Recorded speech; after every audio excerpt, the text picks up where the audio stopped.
పెద్ద block buster జై బాలయ్య జై జై బాలయ్య.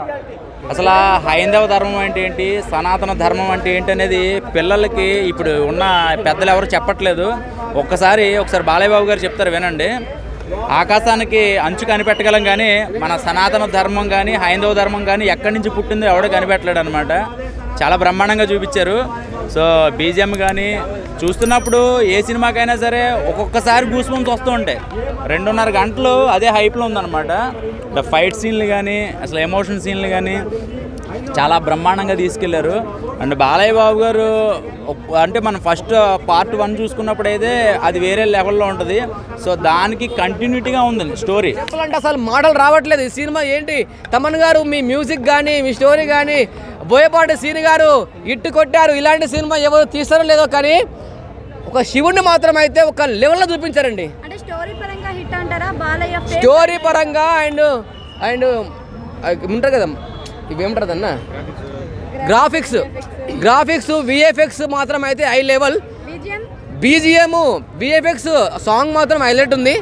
కానీ ఇందులో హీరోయిన్ కూడా చాలా బాగుంది. హీరోయిన్ చనిపోతుంది మధ్యలో.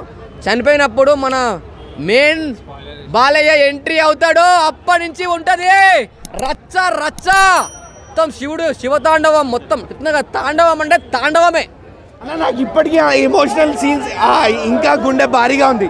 ఎందుకు అంటే అమ్మతో సెంటిమెంట్ పెట్టాడన్నా. మనకు ఆల్రెడీ ఫస్ట్ పార్ట్లో చూసాం, కన్న కొడుకు అమ్మను వదిలేసి వెళ్ళిపోయాడు అని.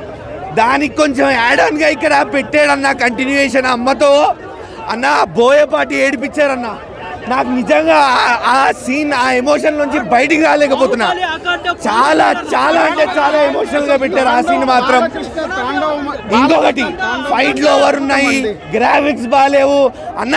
పంచభూతాలు ఆధీనంలో ఉన్న అఘోరా ఎలా ఉంటాడన్నా, త్రిశూలం చేతిలో పట్టుకొని శివయ్య నడిస్తే ఎలా ఉంటుందన్నా అలానే ఉన్నాయి ఫైట్లు. నెగిటివ్గా స్ప్రెడ్ చేసిన వాళ్ళకి నేను ఒకటే చెప్తా, మీకు సనాతన ధర్మం గురించి కానీ మన హైందవ ధర్మం గురించి కానీ ఏమీ తెలీదు. గమ్మున వెళ్ళిపోండి ఇక్కడ నుంచి. మీరు ఎక్కడికి కావాలంటే అక్కడికి వెళ్ళిపోండి.